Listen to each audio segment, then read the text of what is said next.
Hi everyone, my name is Hayden and today I'm going to be presenting a lecture on components and reusability, or what you might see referred to sometimes as components and props.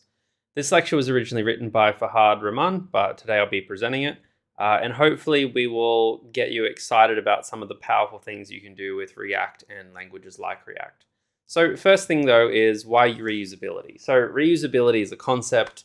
It tackles a fairly fundamental thing most computer scientists already understand, which is that we don't want to reinvent the wheel when we're programming. Bunch of reasons for this. Firstly, it's much more efficient. When you can reuse something that's already written, you don't have to write it again, so you save time programming. There's a lot more consistency with what you can do because you have one source of truth, and that one source of truth means that if you change it, it changes everywhere. And things are also easier to test and debug because, back to the point, you have one source of truth. So what we're really searching for today is how do we apply these principles of reusability to reduce repetition within our front-end code, in particular with React. Now, a term you might hear or see about is the idea of component-driven development. Some people might see this as, the component pattern or composition pattern or composite pattern or a whole bunch of other ways to describe it. But basically, in the broad world of web and other things, components are a way where you can encapsulate something. In the case of front end, it's typically HTML tags, put them in a box and then reuse those boxes. You're kind of used to this idea because you already know that you can extract or grab common values and put them in a variable. You know that you can grab common code or processes and put them in functions. We're going to be doing the exact same thing here with UI components. In particular, React is really well built for this because it was kind of designed as a language around the idea of componentization. So straight up, we're going to get all of that power in React with minimal learning, minimal setup. And it's all kind of done with the same JavaScript and JSX that you've probably already started to get used to. It allows us to reuse not only the visual elements, but also the logic. So if we take ourselves towards a basic React component, like this one here, you're probably used to really simple React components. In fact, for the starting code here, we've got our little React app. I've got myself our app component. Remember that in React, quite often you'll see that you have your main app.js, and that app.js is itself a component. It just so happens that the entire page there, which is the main page of your app, that page is just a component. Now, this idea of components and pages getting conflated is something you get used to pretty quickly, but what you've probably seen when you develop things is that you might come across and maybe make a button, and that button might say, click me. What you would have seen, or we might have explored in the live lecture, is when you have a button like that, what you can actually do is, instead of just thinking about this file as one page and one component, we can actually create multiple components in that file if we'd like to.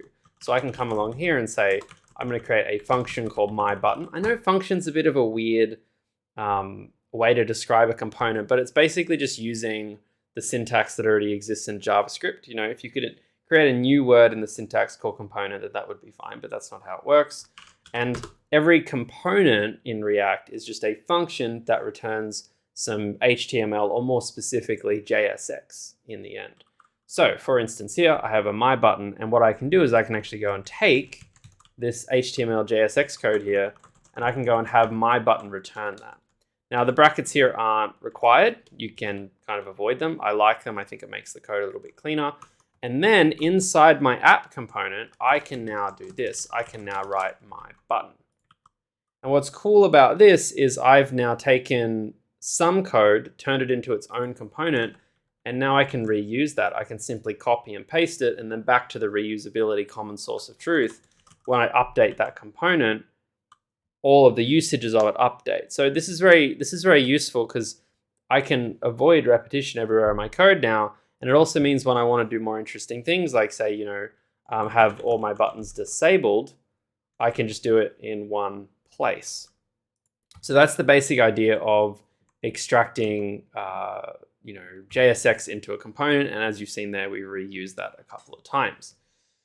Now, while that's all well and good, there's a question that comes up, which is, won't my components not always have the same text and UI? what happens if, say, the text or certain stylistic elements of this my button will change, in different use cases. For example, you might have a button that is disabled, for instance, or a button that's not disabled, or it might have different text. And the answer is that when this kind of componentization was designed, there was an awareness that different UIs have different needs. And to get around that, React has a mechanism which we call props. And props are an ability to customize React components when they're created with different parameters. And it's really the same concept as a function. We're kind of going back to the basics of programming here. When you first learn functions, you know that you can pass in different properties, different parameters, different arguments, however you want to refer to it, into them, and we can do the exact same thing here.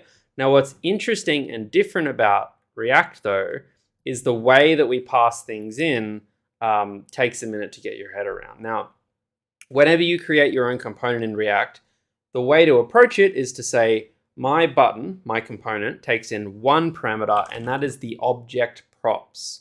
This object will have a ton of stuff in it. Now, if I console log this object, which is a good starting point, in fact, I'll just reduce my button to one button for now. Let's open up the console. What do I see in the console? I can see here that it's empty. That makes sense because whilst I'm trying to capture these props or properties, that's what props stands for, I'm not actually passing anything into it. Now, what the props object is populated by is quite a simple set of rules.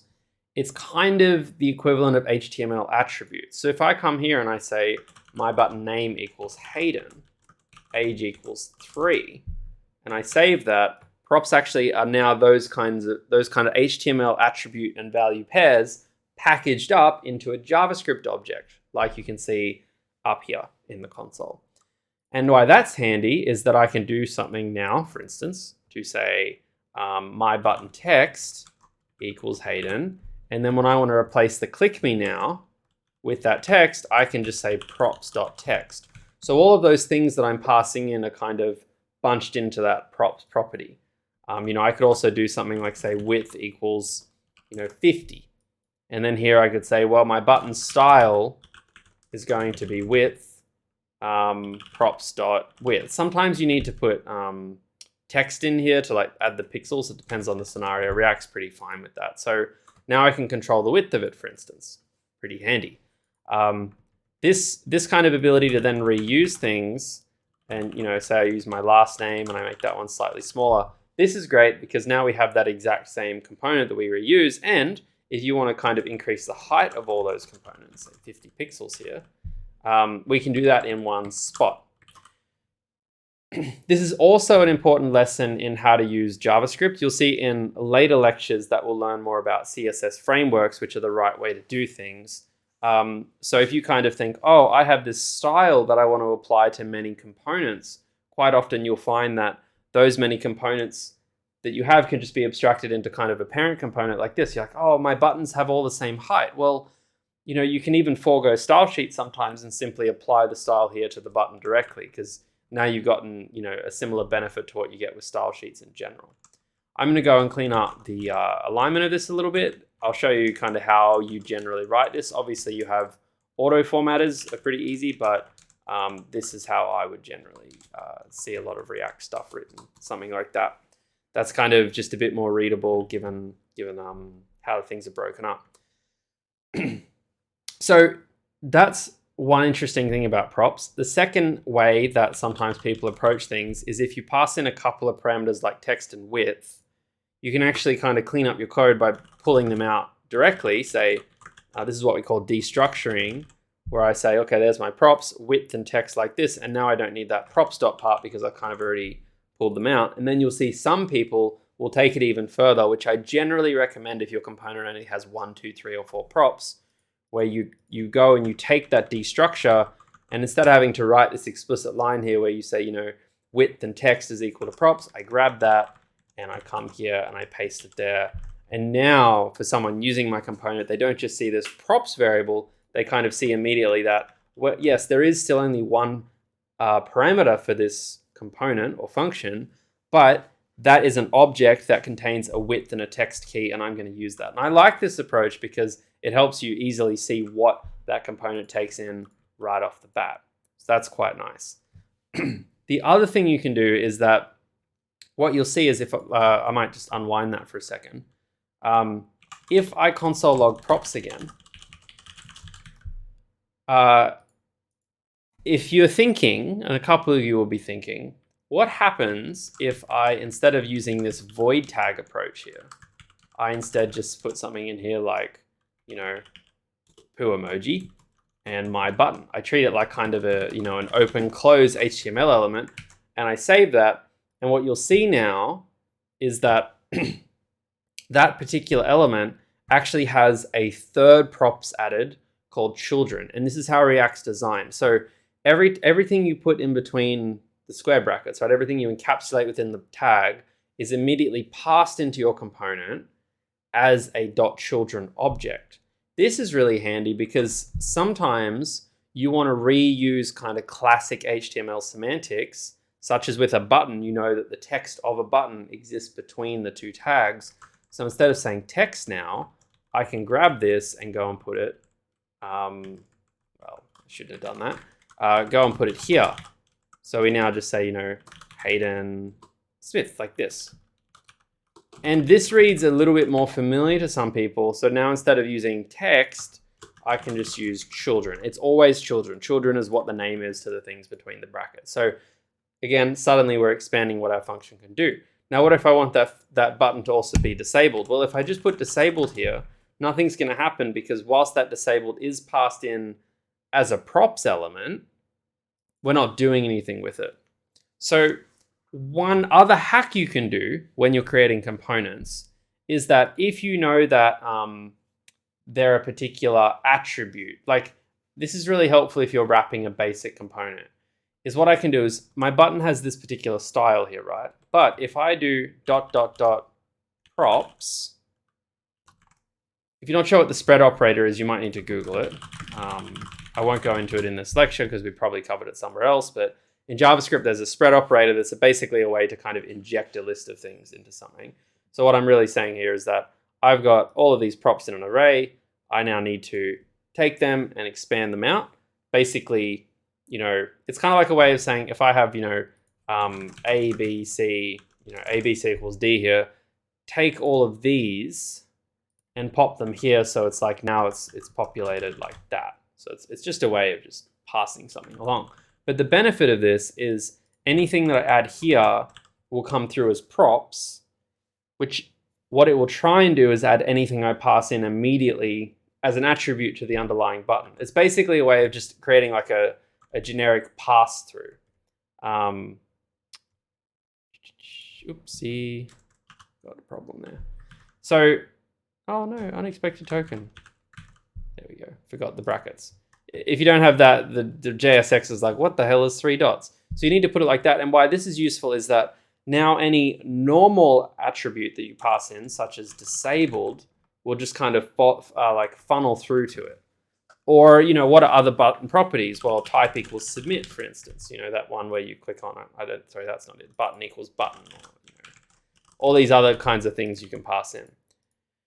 Now, when would you not want to do that? Well, you would not want to do that in cases where you actually don't want people to be able to pass things through. I rarely will see this used unless you're kind of doing like a benign wrapper. A really simple example might be like, let's imagine that you want to create a also a link, but you want to call this like, you know, a UNSW A tag or something. So, you know, UNSW A tag, we want to go to Google and we have Google here. But, you know, what you actually want to do with this new component you're creating, which I called, you know, UNSWA, is that every time someone clicks on that link, you will return, you know, a ref equals, you know, props.href, you know, where it's like props.children, you get the point, and a, but you want to be sneaky. You want to say every time someone clicks on the link, I actually want to reroute them through like a third-party service, right? Like, so I'll go and say, well, where I'm sending them is actually to, you know, redirect.com via URL equals the, props href or something like that, So in this particular case now, I've kind of created this. So now all of my tags, and I'm sorry for missing this one down here, all of my tags will have that exact same behavior. But in this case, I want my anchor tag to have all the same attributes. I don't want someone to have to go and remember what it is. So this is a good example where I'd probably just go and put ... props here. Because that ... props means anyone who uses this can pass in a whole bunch of other stuff like, title equals Google without having, for me as the component person, see how the title's coming up now, me as the component person to have to go and define each of those attributes. But in cases where you're creating something quite custom, it's not that common. I would encourage you not to use the ... props unless you're actually like, yeah, this is a really common component that I expect everyone to use all the time and pass through lots and lots of stuff. So, yep, there's just some fun examples of props that we've seen so far. Most of what you'll see in the slides here is just demonstrating different ways to use it.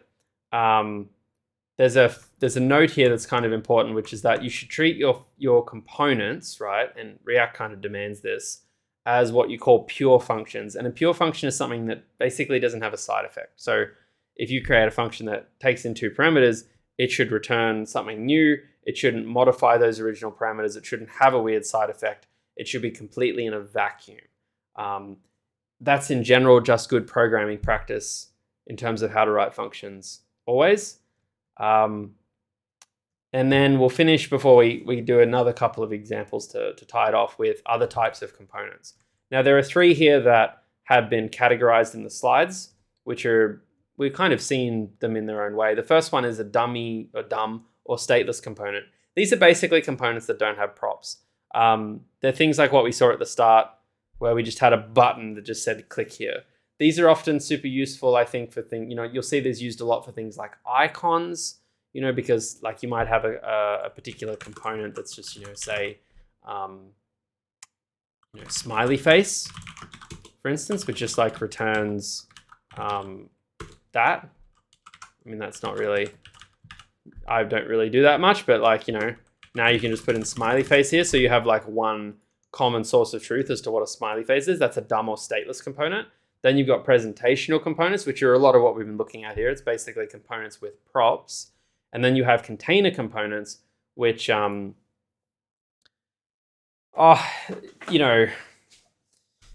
these ones, I don't really love the definition of this, but what I'd probably more so say is to think about some of what we're seeing with like, the UNSW anchor as, containers or wrapper components. You might also see used in other scenarios, but these aren't really formal definitions that will kind of impact your day. It's more like a way of understanding, well, sometimes we've got these like totally new components we create that are super presentational with props and very variable. Sometimes we'll have other components that are dumb or stateless. Sometimes we'll have wrapper components. Remember, props doesn't just have to be values anyway. A really common way to use components that you've probably seen, and we kind of glossed over here as well, with the button, what happens if you want someone to be able to, when they click it, something to happen? Well, you know that the button will have some kind of on-click. So I'm going to write this out more explicitly. Let's say that we have an on-click props. And you generally want to reuse the same semantic like on-click. So now I've got my, say this bottom button that says Smith. I go and, clean up the code very slightly. Well, I want to add an on-click to that where I'm going to call a function that I wrote. And that function is just going to say alert, hey. So now when I refresh that page, that should work. Hey, like that, right? And you can see here when you look at the console log, we have the props of width value, children value, and then on-click F, where F is a function. You can't see a lot of how that function works here because that's not what the console is about, but you can still pass a function through, which is what matters. Now, the final thing about components is about layout and structure. So a general rule of programming in React is that we don't have more than one component per file, okay? What we often try and do is come along here and make ourselves a folder, which we might call components, for instance, and then we actually go and put our components inside that folder with like the name of the component as the file. So Now I've got my components folder, and you can see I've got 3 components here, which is smiley face, my button, and UNSW anchor. So when I go and grab smiley face here, I might say go into, I shouldn't have saved that so soon. I'll go and create a new file here called smiley face, right? And usually you give it the exact same name as the actual component, and you'll include it there like this. You'll also need to export this particular function. You can do a default export or a normal export. I think it's pretty normal to have a default export when you're dealing with components, because in theory, one file, one component, it should just only export one thing. And then we go and include that. We say, well, import smiley face from, component/smiley face like this. Okay, that still works. And then we go do the exact same thing for these 2 things as well. So I go and make another file inside the components. This one is called unswa.js. Pretty simple. Cool. Easy. I need to export default that one as well. Can get rid of that now. And you can kind of see where this goes, right? Is like, I've got my unswa, and then I'll do, while I'm here, my button. And then I take that and then export that one to my button.js inside of here. Done. Cool. And export default that. Easy. Done. So that's components and props. I break up my code into components. Those components can be variable based on properties that I enter. And then from there, I go and super easily just like component folder, 1, 2, 3, include, and then I can go and include those in other files, and I can go and create components from components. Something we probably didn't touch on much was that this is a multi-leveled thing. You can come into your my button thing and say import smiley face from smiley face, for instance, and you can just go and include a smiley face at the end of every single button you have. So, components can live within components, right? You can have components of components of components of components. There's no limit to it, but hopefully that gets you all started. Good luck, have fun. It's a great way to code. It makes everything much, much easier, particularly compared to older school styles of JavaScript.